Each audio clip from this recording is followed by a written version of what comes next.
Everyone, I'd like to start by acknowledging country and pay respects to the people of the lands of the Gadigal people of the Eora Nation, and also our ancestors, elders and Aboriginal and Torres Strait Islander people amongst us who have worked so long and hard for us to be here today.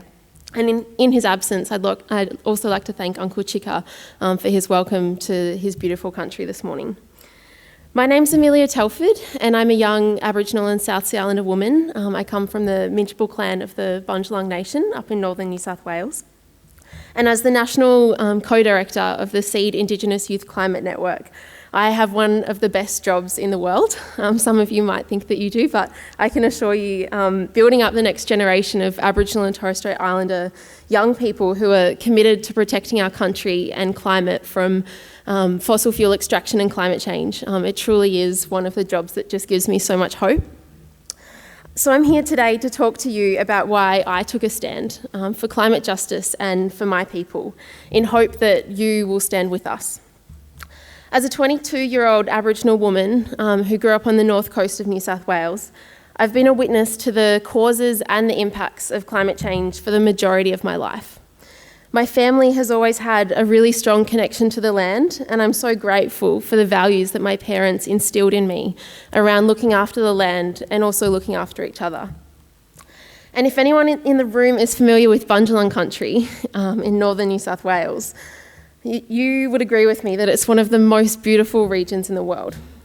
It was when I started witnessing great changes in the local environment, and in particular severe coastal erosion from increased cyclones along the east coast of Australia, that I became concerned about the world around me. At the time, I was also learning about climate change in high school, and I was becoming more proud and aware of who I am as an Aboriginal woman. And so I started to connect the dots between the changes that I was seeing with what I was learning at school and with the ongoing structural injustices faced by Indigenous peoples. I started to feel a deep responsibility to my people and to the land, and that's when I decided to do something about it. So I joined the environmental justice group at my school, which led me to the Australian Youth Climate Coalition, an event where they were bringing together over 1,000 young people from right across the country who cared about climate change and were taking action in their communities. And I began to realise that I was actually a part of a movement of young people, and collectively we could create a huge change and make a huge difference on the issue of climate change. But as I started learning more, I also realised that although climate change affects everybody, the impacts are not evenly distributed, and systemically, not all people are valued equally. At the core of this crisis is the loss of Indigenous land, cultures and livelihoods. But as I looked around me, I was one of the only Indigenous young people in the room. And as I looked even further, I realised that across the broader environmental movement in Australia, there was a huge, glaringly obvious gap. A platform, network, an organisation that supported Aboriginal and Torres Strait Islander people to take action on climate change and care for country as we have done so for generations. And this gap was just too big for me to ignore. So after high school, I decided to defer the medicine degree that I was accepted to at UNSW and instead moved to Melbourne to work for the Australian Youth Climate Coalition. A year and a half later, in July 2014, we launched SEED, Australia's first Indigenous Youth Climate Network. And since then, SEED has now grown to be a national grassroots network led by Aboriginal and Torres Strait Islander young people with a small team of staff, volunteer state coordinators and over 100 volunteers from every corner of the country. Aboriginal and Torres Strait Islander communities are on the front lines of the causes and the impacts of climate change. We're seeing rising sea levels in the Torres Strait and in low-lying islander communities. We're seeing droughts, heat waves, floods, and you guys know it, the list goes on. On top of this, our communities have been fighting for years for better housing, access to basic human services like health, education, and even clean drinking water. But climate change makes all of these issues worse. And it's crucial that we recognise that this is not just an issue about the environment. Climate change is an issue of human rights and social justice. And I'm really glad to hear that some of you already today have been acknowledging that. Because today we're living in a time where the decisions that we make determine the fate of humanity. The way we address climate change determines how we live, where we live, and if we live. But as grim as the world can seem today, we're not about to give up anytime soon. As the oceans are rising, people right around the world are rising up too. And what gives me hope are the hundreds and thousands of people across Australia and the world who are rising up to this challenge, and they will be the ones who lead the change the world needs. So I've got a short video from a few months ago where 80 young seed volunteers came together for our national gathering earlier this year. So I'll hand it over to the video for now. Climate change is affecting rural communities with an increased severe weather events. Due to global warming and the melting of the polar ice caps, there are high-level sea rise in the Torres Strait. We've just seen the largest coral bleaching event in the history of the Great Barrier Reef. Fires are burning when they aren't meant to. The calendar, we can't go off it anymore. It's just a useless to us now because we have to freestyle hunt and gather and get our native foods. It worries me a lot to think about the world that my baby's going to inherit. I worry about her identity as an Aboriginal person and all the destruction to our land and our culture. Australia is one of the world's largest exporters of fossil fuels, and regardless of where you send the coal and gas to be burnt, it still contributes to dangerous levels of global warming. My name is Marwa Johnson. I'm a Wirthi woman from Central Queensland. I'm a part of the Wangan and Jagalingou people. The Adani Carmichael mine is proposed on the western side of our country to be one of the largest open-cut coal mines in the world, smack bang on top of the river. Hello, my name is Gadrin Husam. I come from the Gulf of Carpentaria in a small town called Bundjalung. They want to frack that country right through, and we're going to get affected by it if they're going to drill all around us. All our riverbeds going to be contaminated because we all heard about the fracking already. We know about it. We've been experiencing it already from Queensland and across America, and all that gas going to come up underground and get into our riverbeds underneath and come up to our drinking water. Turn the tap on, we got a flame on our taps. My name is Conrad Rory. I'm from Bundjalung, which is in the Northern Territory. My message to you guys is don't say yes to fracking because it's really bad for your country, bad for your health, and it's bad for the environment. Because we know how important it is to stand up and protect country. As young people, we're going to go out into our communities, we're going to connect our communities up on our issues that are happening. We're going to work together and we're going to build a movement of Aboriginal and Torres Strait Islander people who are going to stand up for country. We're here for one reason, and that's to protect our country. It maybe have one meaning, protect country, but that word country has got everything behind it. And that is what means a lot to us. That's our culture, our food is on our land, our water is on our land, and the songs that we keep in our heart and in our mind when we've been taught is what represent our country. Who better to stand in solidarity with other mob than us?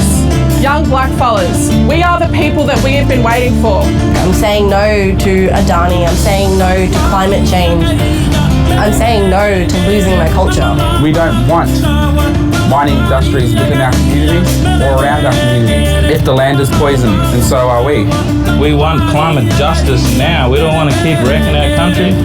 They want a voice, let's give them a voice. Let's scream it out loud here and now. My name is Nayuka Gori. I'm a Gunai Kurnai, Gunda Chamara, Wiradjuri and Yorta Yorta woman. I'm going to do whatever it takes to protect my country. Stand together with thousands of people all across the country and take action with us at protectcountry.org.au.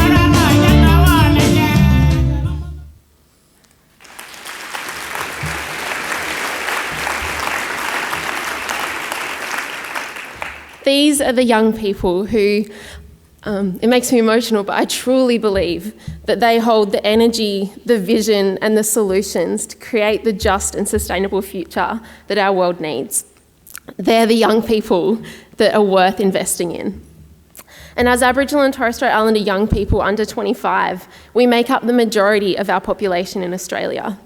And alongside our non-Indigenous brothers, sisters, cousins, families, it's young people who are inheriting the consequences of decisions that we haven't been a part of making. And so that's why we're not waiting around any longer. Alongside the Australian Youth Climate Coalition and with support of our communities and our elders, SEED is building a generation-wide movement to ensure that young people have the lifelong skills, confidence and tools to take action, as well as the support networks to do so.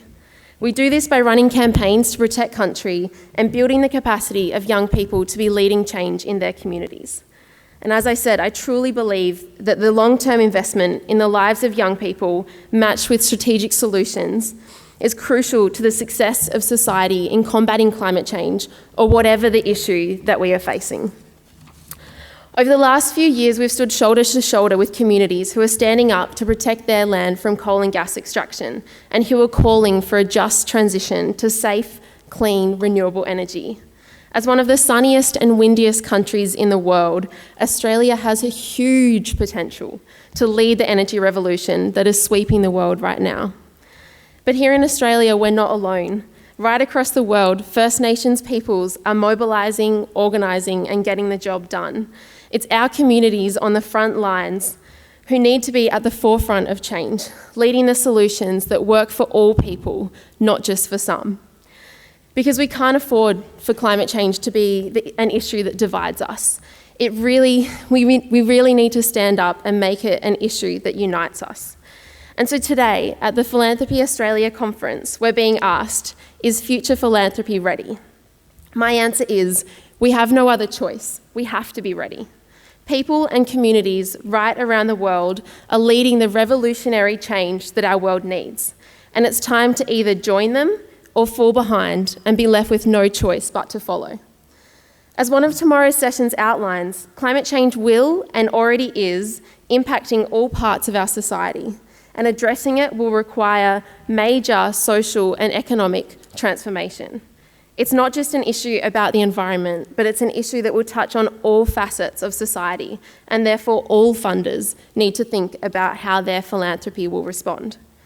We're already seeing a huge change in how people support and interact with nonprofits, from social enterprises to grassroots funding to peer-to-peer drives.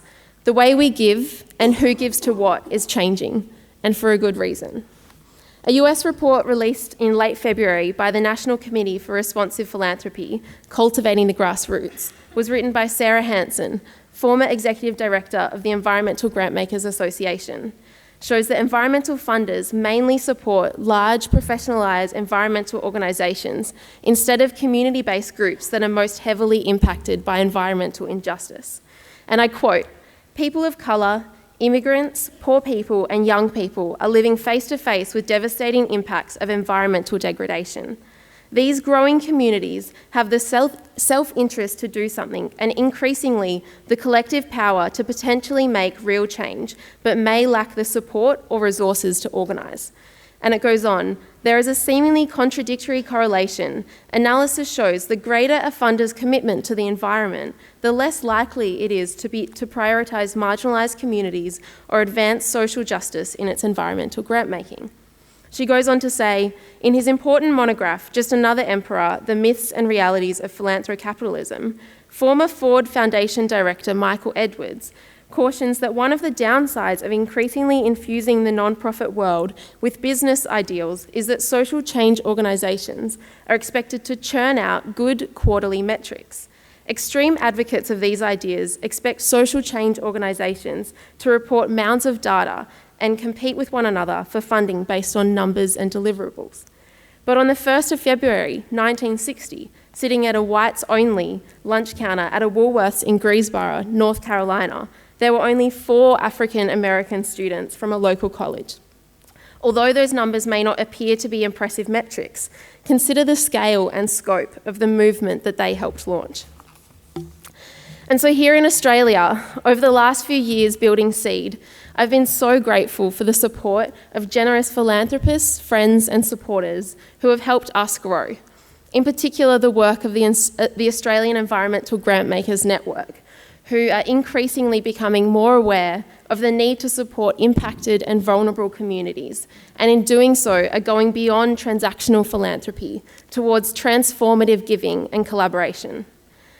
But at Seed, we aren't just environmentalists. We are Aboriginal young people who are building up the next generation of change makers, troublemakers, rebel rousers, whatever you want to call us, who are committed to standing up in our communities, and we need your support.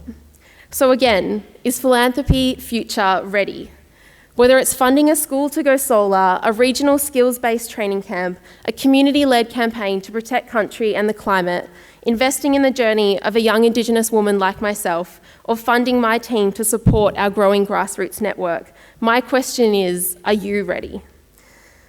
And if you are, I'd really love to talk to you, because I can assure you that when Aboriginal and Torres Strait Islander peoples are supported to determine our own affairs, not just within SEED, but across our entire community, we will build a world where all Australians can thrive, not just survive. So together, we will supercharge the revolution that our world needs. Thank you.